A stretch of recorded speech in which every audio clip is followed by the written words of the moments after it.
Good morning, students. Today we start with the decomposition reaction in our body.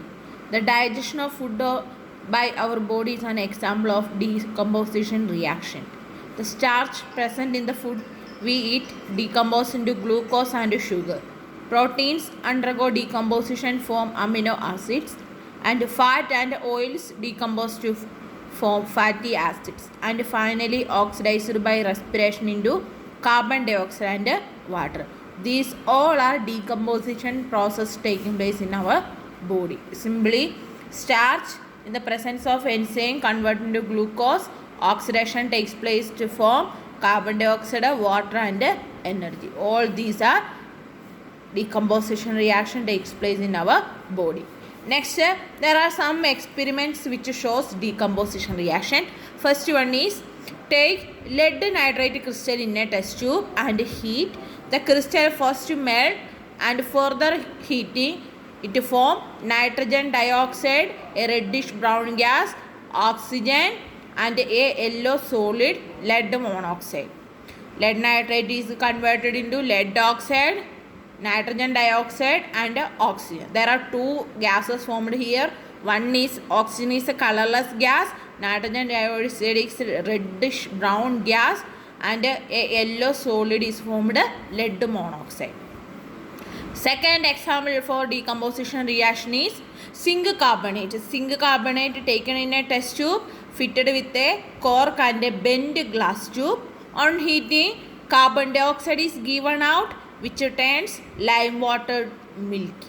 So we can identify it is a carbon dioxide gas. Carbon dioxide gas turns lime water milky, and we get a residue zinc oxide. Zinc oxide is a yellow color in hot condition and it turns white on cooling. Zinc carbonate converted into zinc oxide and carbon dioxide. Carbon dioxide is a colorless gas which turns lime water milky, and we get a residue zinc oxide. It is yellow in a hot condition and white in cooling. Then third example is, heat orange colored ammonium dichromate. So ammonium dichromate have color orange.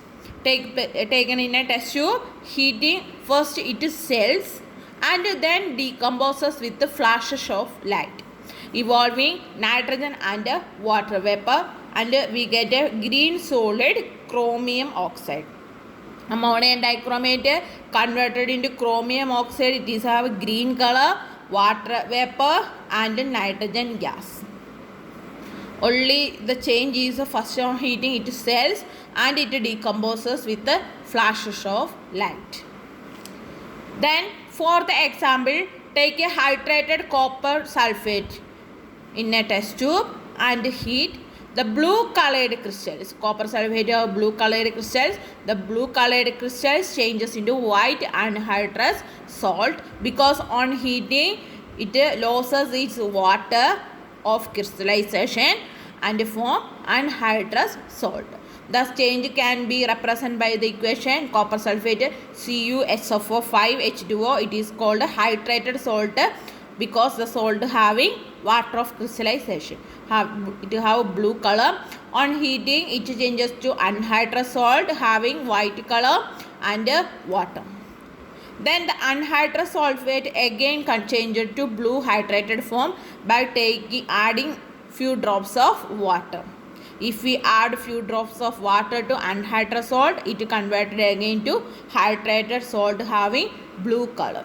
So in most of the reactions it proceed in one direction, but there are some reactions which are reversed by changing the condition under which the reaction taking place. Such a type of reaction is called reversible reaction. So the change of hydrated copper sulfate to unhydrated copper sulfate and anhydrous copper sulfate to hydrated copper sulfate is an example of reversible reaction. CuSO4 5H2O gives a CuSO4 plus 5H2O.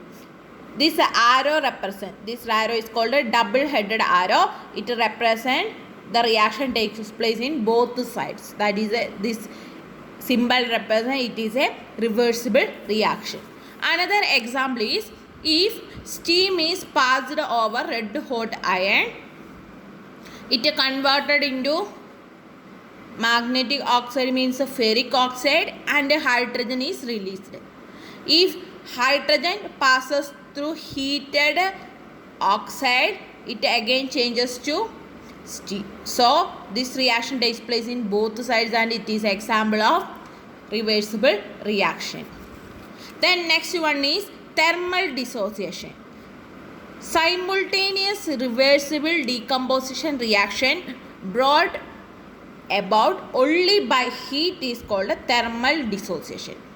Thermal dissociation is reversible decomposition reaction takes place by heat. That reaction is called a thermal dissociation. Examples are, first example is ammonium chloride. Heat some ammonium chloride in a test tube, it changes to ammonia and hydrogen chloride gas, and it cooling, it again converted into ammonium chloride because this compound is a sublimizing.